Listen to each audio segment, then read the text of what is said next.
konsep dan urgensi Pancasila sebagai sistem etika?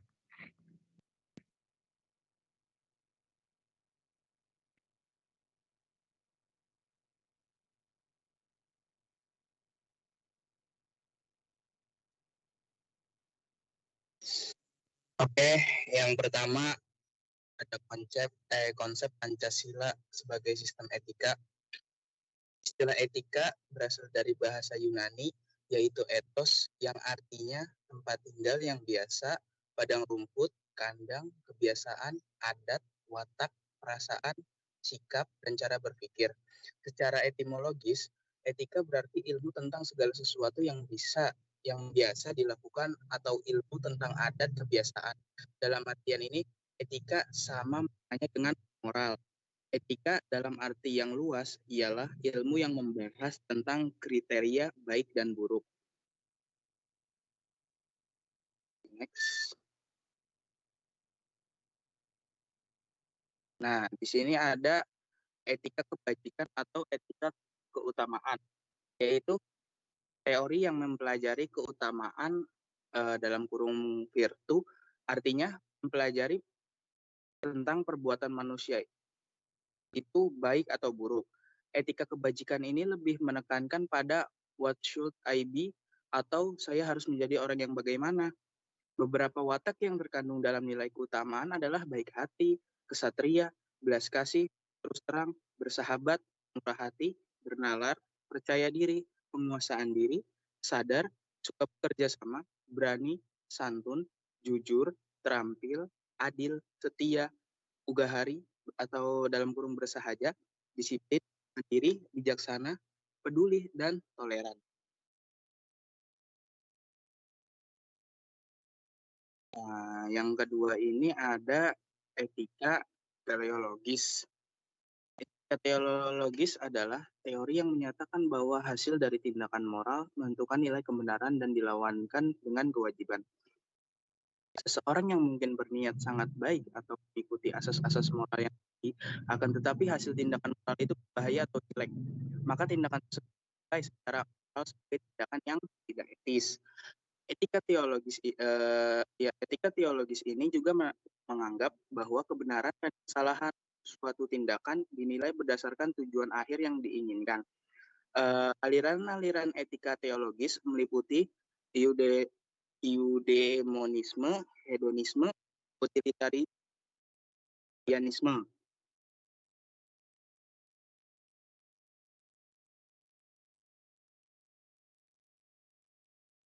Nah, di sini ada yang ketiga ini etika deontologis. Etika deontologis adalah teori etis yang bersangkutan dengan kewajiban moral sebagai hal yang benar dan bukannya membicarakan tujuan atau akibat. Kewajiban moral mengandung kemestian untuk melakukan tindakan. Pertimbangan tentang kewajiban moral lebih diutamakan daripada pertimbangan tentang nilai moral. Konsep-konsep nilai moral yang baik dapat didefinisikan berdasarkan pada kewajiban moral atau kelayakan rasional yang tidak dapat diturunkan, dalam arti tidak dapat dianalisis.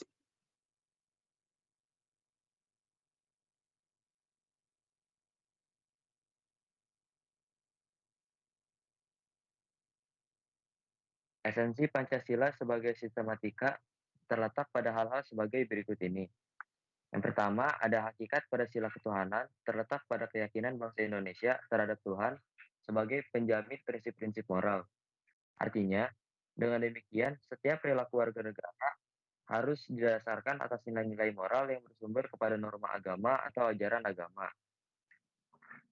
Yang kedua, hakikat pada sila kemanusiaan terletak pada actus humanus, yaitu merupakan sebuah tindakan manusia yang mengandung implikasi dan konsekuensi moral yang dibedakan dengan actus homini yang merupakan tindakan manusia yang biasa. Yang ketiga, hakikat pada sila persatuan terletak pada kesediaan untuk hidup bersama sebagai warga bangsa yang mementingkan masalah bangsa di atas kepentingan individu atau kelompok. Sistem etika yang berlandaskan pada semangat kebersamaan, solidaritas sosial akan melahirkan kekuatan untuk menghadapi penetrasi nilai yang bersifat memecah belahkan bangsa. Yang keempat, hakikat pada sila kerakyatan terletak pada prinsip musyawarah untuk mufakat. Artinya, menghargai diri sendiri sama halnya menghargai orang lain. Yang kelima, Hakikat pada sila keadilan sosial bagi seluruh rakyat Indonesia untuk mufakat. Perwujudan dari sistem etika yang tidak menekankan pada kewajiban semata atau deontologis, atau menekankan pada tujuan belaka atau teleologis, tetapi lebih menonjolkan keutamaan atau virtue ethics yang terkandung dalam nilai keadilan itu sendiri. Next. Yang B, urgensi Pancasila sebagai sistem etika. Urgensi Pancasila sebagai sistem etika antara lain sebagai berikut ini. Meletakkan sila-sila Pancasila sebagai sistem etika sama halnya dengan menempatkan Pancasila sebagai sumber moral dan inspirasi bagi penentu sikap, tindakan, dan keputusan yang diambil setiap warga negara. Urgensi Pancasila sebagai sistem etika antara lain adalah sebagai berikut ini. Yang pertama, meletakkan sila-sila Pancasila sebagai sistem etika sama halnya dengan menempatkan Pancasila sebagai sumber moral dan inspirasi bagi penentu sikap, tindakan, dan keputusan yang diambil setiap warga negara. Yang kedua, Pancasila sebagai sistem etika memberi guidance bagi setiap warga negara sehingga memiliki orientasi yang jelas dalam tata pergaulan baik lokal, nasional, regional maupun internasional. Yang ketiga, Pancasila sebagai sistem etika dapat menjadi dasar analisis bagi berbagai kebijakan yang dibuat oleh penyelenggara negara, sehingga tidak keluar dari semangat negara kebangsaan yang berjiwa Pancasilais. Dan yang terakhir, yang keempat, Pancasila sebagai sistem etika dapat menjadi filter untuk menyaring pluralitas nilai yang berkembang dalam kehidupan masyarakat sebagai dampak globalisasi yang mempengaruhi pemikiran warga negara.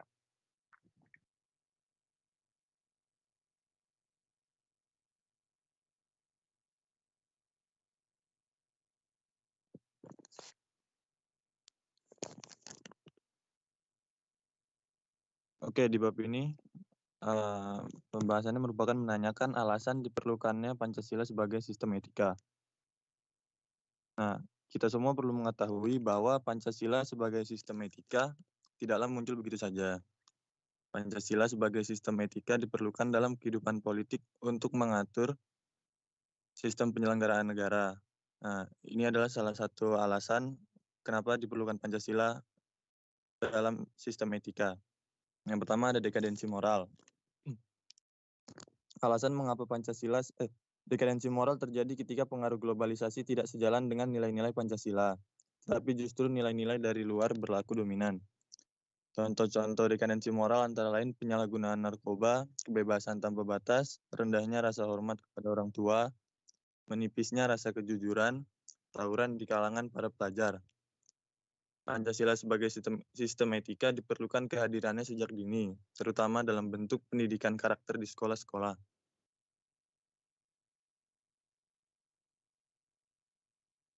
Nah, alasan yang kedua yaitu karena korupsi akan bersih maharajalela.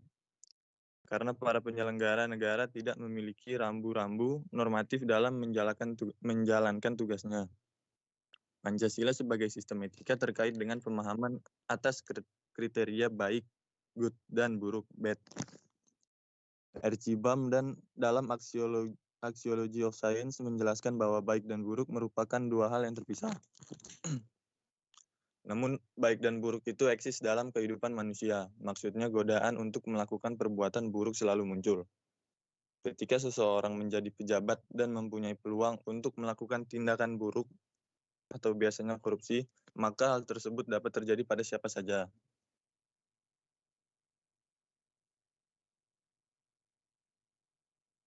Lanjut.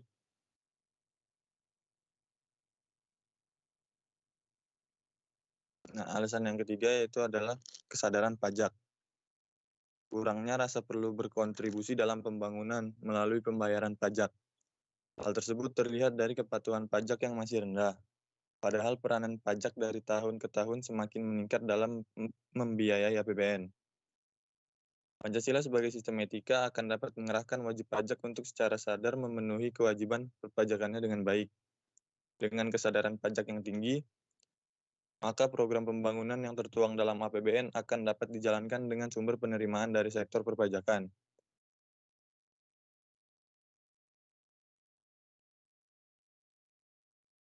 Selanjutnya ada pelanggaran HAM. Pelanggaran HAM dalam kehidupan bernegara di Indonesia ditandai dengan melemahnya penghargaan seseorang terhadap hak pihak lain. Kasus-kasus pelanggaran HAM yang dilaporkan di berbagai media seperti penganiayaan terhadap pembantu rumah tangga, penelantaran anak-anak yatim oleh pihak-pihak yang seharusnya melindungi, kekerasan dalam rumah tangga, dan lain-lain. Kesemuanya itu menunjukkan bahwa kesadaran masyarakat terhadap nilai-nilai Pancasila sebagai sistem etika belum berjalan maksimal.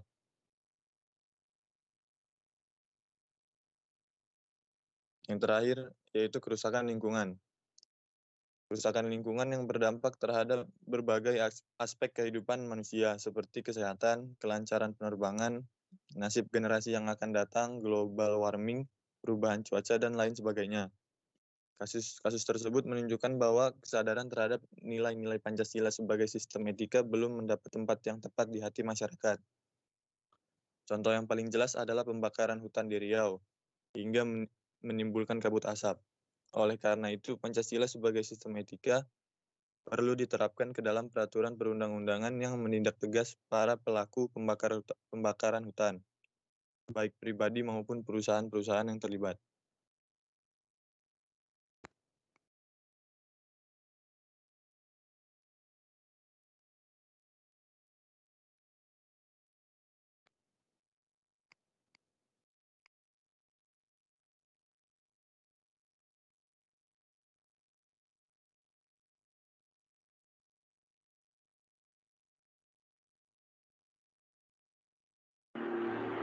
Menggali sumber historis, sosiologis, politis tentang Pancasila sebagai sistem etika.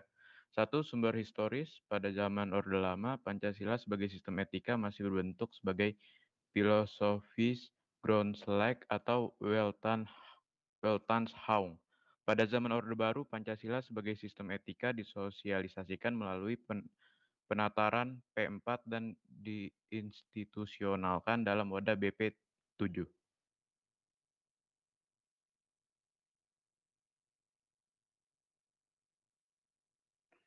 2. Sumber sosiologis. Sumber sosiologis Pancasila sebagai sistem etika dapat ditemukan dalam kehidupan masyarakat berbagai etnik di Indonesia, misalnya orang Minangkabau dalam hal bermusyawarah memakai prinsip bulat air oleh pembuluh, bulat kata oleh mufakat.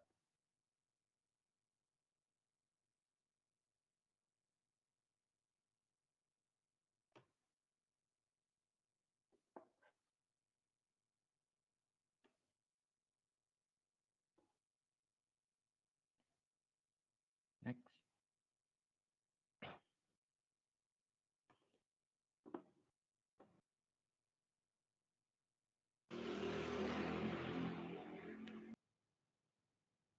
Kaitannya kearifan lokal dengan nilai Pancasila yaitu sila pertama, Bali terdapat pariangan artinya harmoni dengan Tuhan.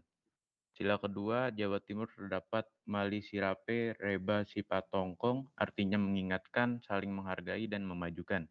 Sila ketiga, Sasak Lombong terdapat Bareng Ayong Jari Sakujung artinya bersama-sama lebur dalam satu.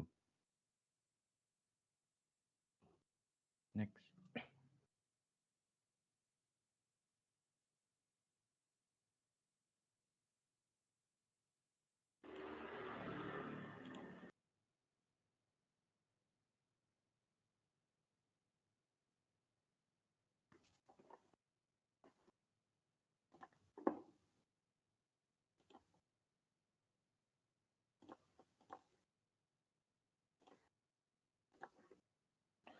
Tiga, sumber politis. Sumber politis Pancasila sebagai sistem etika terdapat dalam norma-norma dasar atau Grundnorm.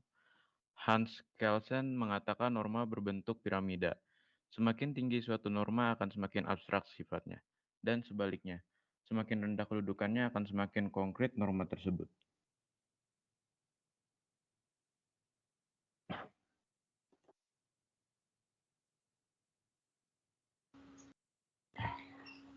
Selanjutnya, alasan diperlukannya Pancasila sebagai sistem etika.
Selanjutnya, mendeskripsikan esensi dan urgensi Pancasila sebagai sistem etika. Next.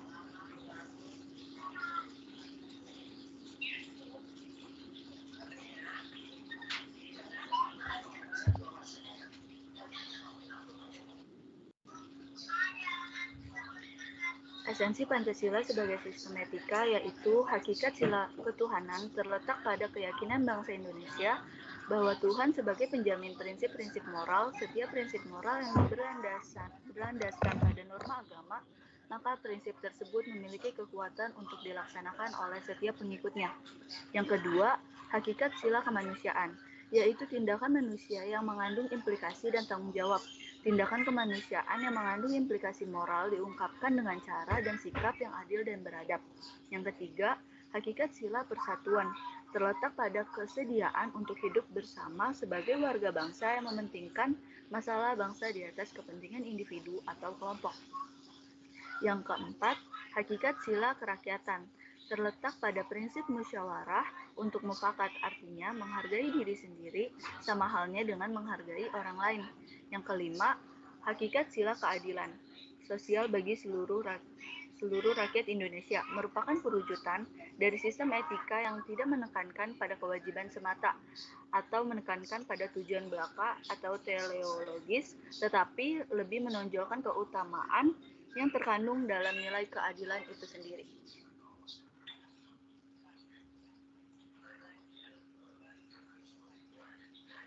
Dan yang terakhir, urgensi Pancasila sebagai sistem etika. Pertama, meletakkan sila-sila Pancasila sebagai sistem etika berarti menempatkan Pancasila sebagai sumber moral dan inspirasi bagi penentu sikap, tindakan, dan keputusan yang diambil oleh setiap warga negara. Kedua, Pancasila sebagai sistem etika memberi guidance atau pelindung bagi setiap warga negara sehingga memiliki orientasi yang jelas dalam tata pergaulan baik lokal, nasional, regional, maupun internasional. Yang ketiga, Pancasila sebagai sistem etika dapat menjadi dasar analisis bagi berbagai kebijakan yang dibuat oleh penyelenggara negara sehingga tidak keluar dari semangat negara kebangsaan yang berjiwa Pancasilais. Yang terakhir, Pancasila sebagai sistem etika dapat menjadi filter untuk menyaring pluralitas nilai yang berkembang dalam kehidupan masyarakat sebagai dampak globalisasi yang mempengaruhi pemikiran warga negara.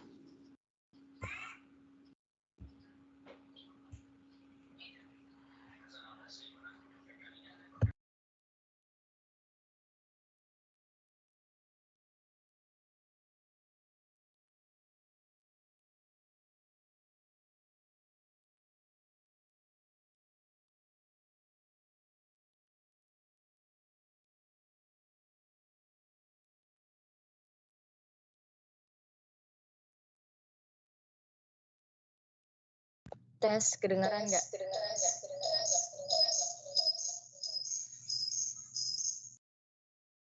Kedengeran nggak?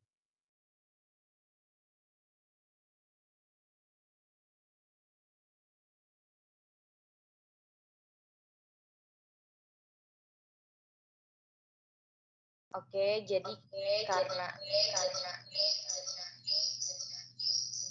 Maaf, Kak, suaranya mantul. mantul ya, soalnya pakai dua device. Oke.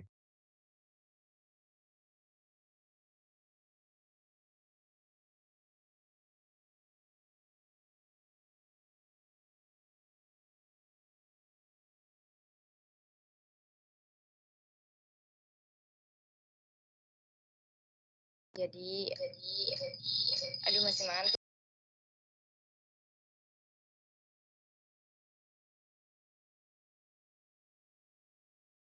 Oke. Jadi tadi karena ada kendala, nggak ada suaranya, jadi saya ulang ya. Yang pertama itu ada argumen tentang dinamika Pancasila sebagai sistem etika. Pertama, pada zaman Orde Lama, pemilu diselenggarakan dengan semangat demokrasi yang diikuti banyak partai politik. Namun pada zaman Orde Lama dianggap terlalu liberal karena pemerintahan Soekarno menganut sistem demokrasi terpimpin yang cenderung otoriter. Yang kedua, manusia sebagai makhluk sosial memiliki tuntutan kebutuhan yang makin maju dan sejahtera.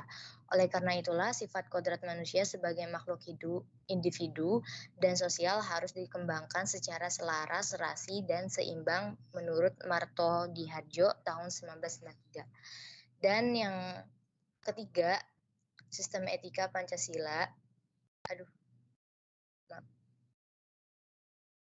Sistem etika Pancasila pada era reformasi tenggelam dalam euforia demokrasi. Namun seiring dengan perjalanan waktu, dia sadari bahwa demokrasi tanpa dilandasi sistem etika politik akan menjurus pada penyalahgunaan kekuasaan serta machiavellisme atau menghalalkan segala cara untuk mencapai tujuan.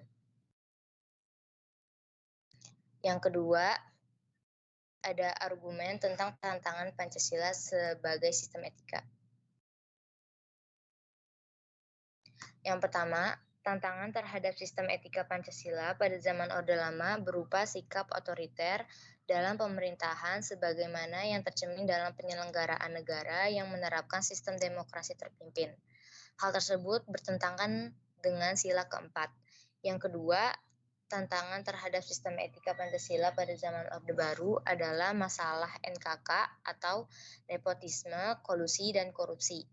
Hal tersebut bertentangan dengan sistem etika Pancasila. Sila kelima yaitu keadilan sosial karena KKN hanya menguntungkan segelintir orang sedangkan rakyat kecil lainnya tambah menderita. Dan yang terakhir, tantangan terhadap sistem etika Pancasila pada era reformasi berupa euforia kebebasan berpolitik sehingga mengabaikan norma-norma moral. Misalnya munculnya anarkisme yang memaksa kehendak dengan mengatasnamakan kebebasan berdemokrasi.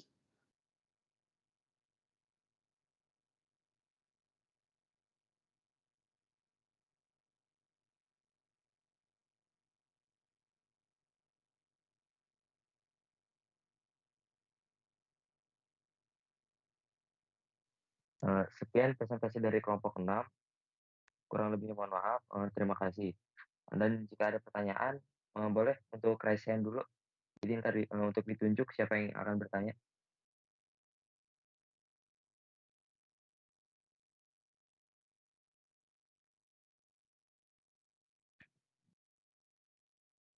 Silakan yang ingin bertanya untuk raise hand dulu.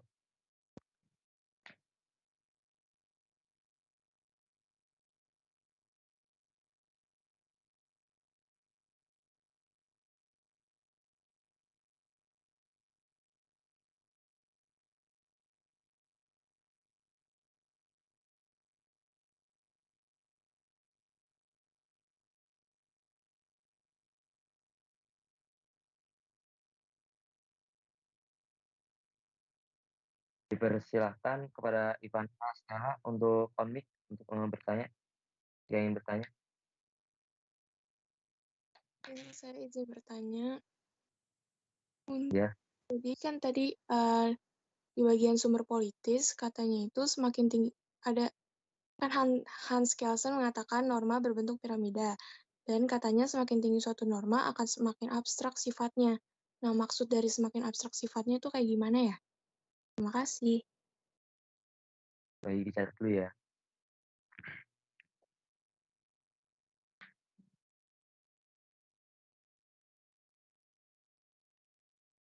Jika ada yang bertanya lagi, bisa raise hand. Untuk Nur Hadi, silakan Nur Hadi untuk on-mic. Ya, saya izin bertanya, bagaimana sih cara menghadapi tantangan-tantangan terhadap Pancasila sebagai sistem etika ini pada masa sekarang ini? Terima kasih.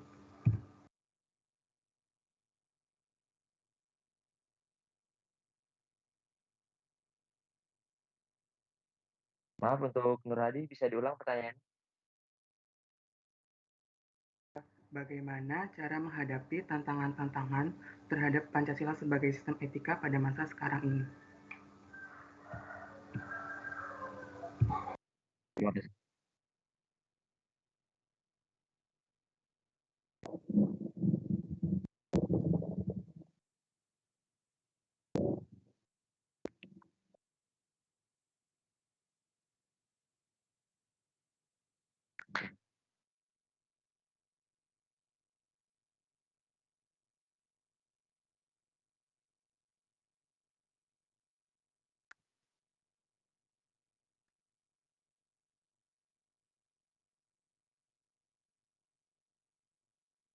Baik, jika ada yang bertanya lagi, boleh raise hand lagi.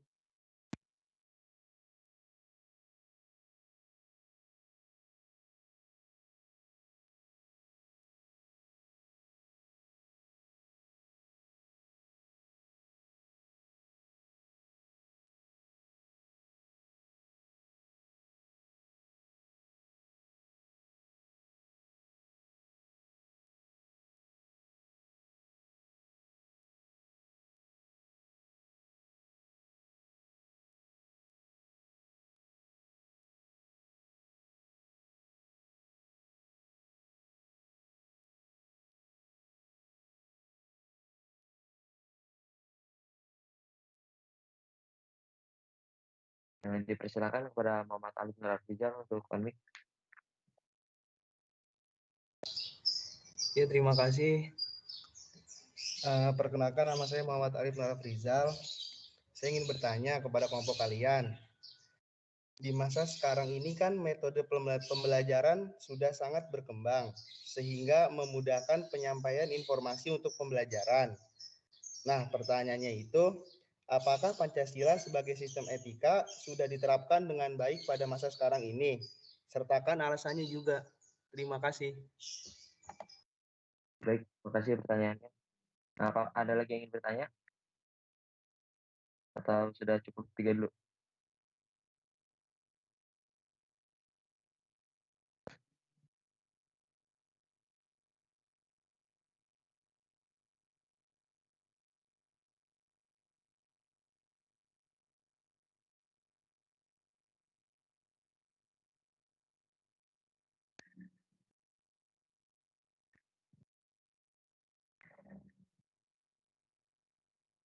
Kepada Gilbert, silakan on-mic, Mas Gilbert. Baik, terima kasih. Izin bertanya, menurut kalian apa yang harus dilakukan apabila kelima sila Pancasila atau hakikat-hakikat dari butir-butir kelima Pancasila tersebut sudah tidak diperhatikan atau sudah tidak dipedulikan? Terima kasih. Baik, terima kasih Gilbert pertanyaan. Jawab dulu. Mungkin sudah cukup dulu ya 4 pertanyaan dulu untuk sesi pertama ini. Sebelumnya kita akan menjawab dulu pertanyaan. Kita akan mencari jawabannya dulu. Terima kasih. Tunggu ya.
Mas Adila, izin menjawab pertanyaan Nur Hadi tadi. Pertanyaannya, bagaimana cara menghadapi tantangan terhadap Pancasila sebagai sistem etika pada masa sekarang ini?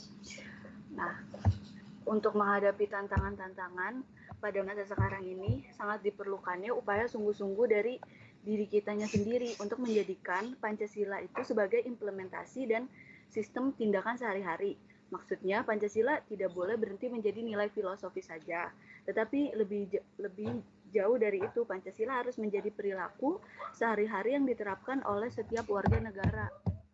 Apakah sudah jelas? Apa masih kurang jelas? Jawaban dari saya. Sudah jelas. Terima kasih. Ya, sama.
Saya izin menjawab pertanyaan.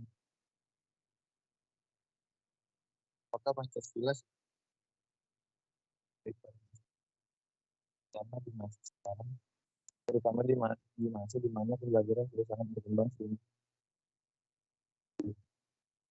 jawabannya belum, karena dilihat dari masalah-masalah yang timbul di masa sekarang ini, penerapan Pancasila sebagai sistem etika terlihat belum berjalan maksimal, bahkan di zaman yang sudah sangat. Salah satu contohnya bisa dilihat dari masih banyak pencurian yang terjadi bahkan dilakukan oleh kalangan elit politik, biasanya disebut korupsi. Untuk itu, apakah sudah terjawab? Terjawab. Terima kasih ya. Terjawab.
Yes.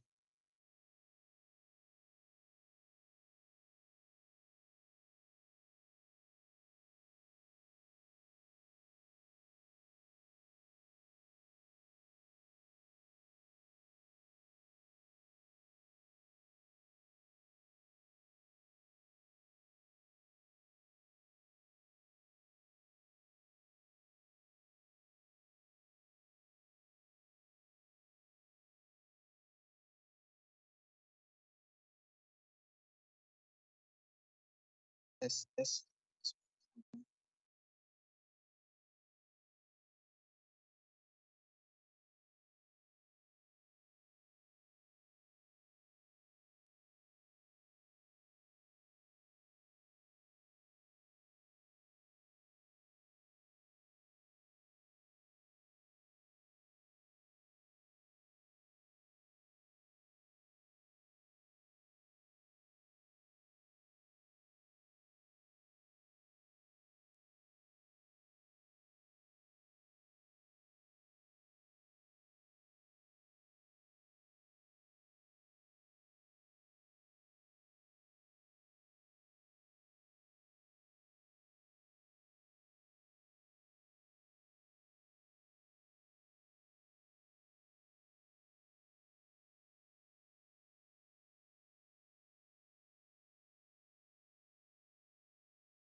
Cek.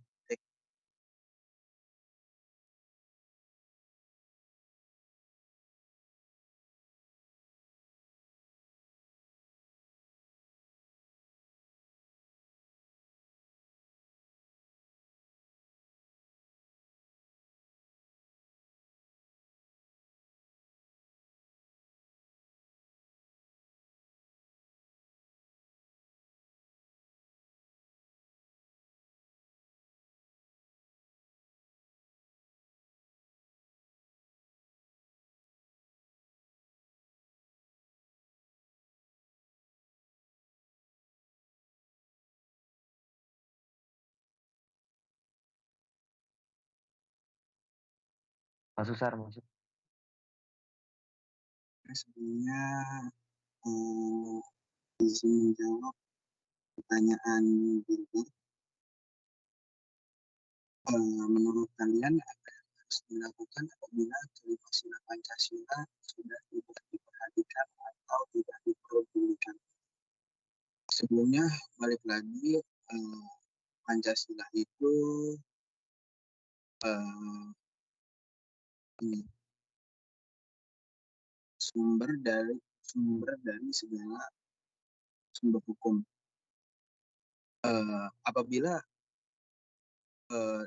Pancasilanya ditiadakan atau tidak diperhatikan, maka suatu bangsa akan musnah, seperti buku yang menjelaskan yang berjudul The End of Nation State, bahwa punahnya suatu negara dapat terjadi karena 4I, yaitu industri, investasi, individu, dan informasi.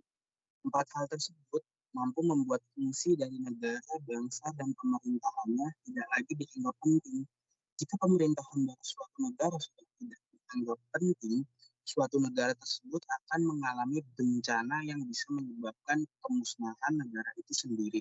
Apalagi jika Pancasila sebagai landasan negara dan sistem etika tidak diperdulikan. Mungkin segitu dari saya untuk menjawab pertanyaan dari Gilbert. Kurang lebihnya mohon maaf.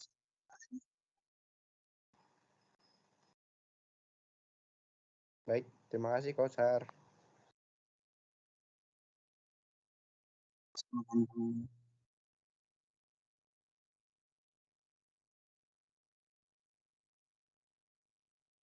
Kedengeran nggak? Masuk ya. Kedengeran? Oke, izin menjawab pertanyaan Stella. Tadi di bagian sumber politis, Hans Kelsen mengatakan norma berbentuk piramida yang semakin tinggi suatu norma, maka akan semakin abstrak sifatnya. Maksud semakin abstrak sifatnya itu bagaimana? Jadi, pada teorinya Hans Kelsen, itu kan suatu norma akan semakin tinggi suatu norma akan semakin abstrak sifatnya. Nah, abstrak di sini tuh memiliki arti suatu norma hukum yang melihat pada perbuatan seseorang yang tidak ada batasannya dalam arti tidak konkret. Contohnya itu setiap warga negara dilarang mencuri, setiap orang dilarang membunuh sesamanya. Terima kasih. Sudah terjawab belum, Stella? Udah, terima kasih. Ya, sama-sama.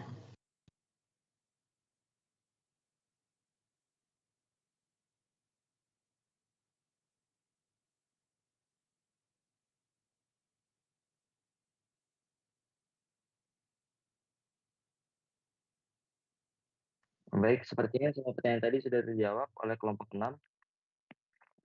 Apakah ada pertanyaan lain yang ingin diajukan? Bisa raise hand. Silakan raise hand untuk pertanyaan sesi 2 ini.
Lagi ya.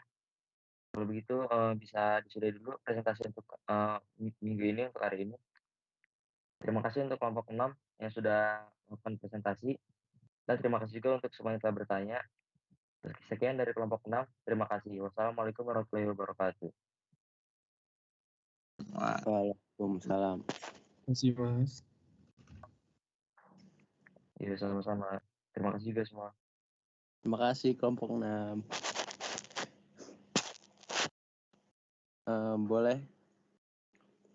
Boleh keluar. Bahasanya sopanan dikit dong, Bar. Makasih ya, Bar. Makasih kelompok 6. Terima kasih. Sudah diusir. Terima kasih, Dijal.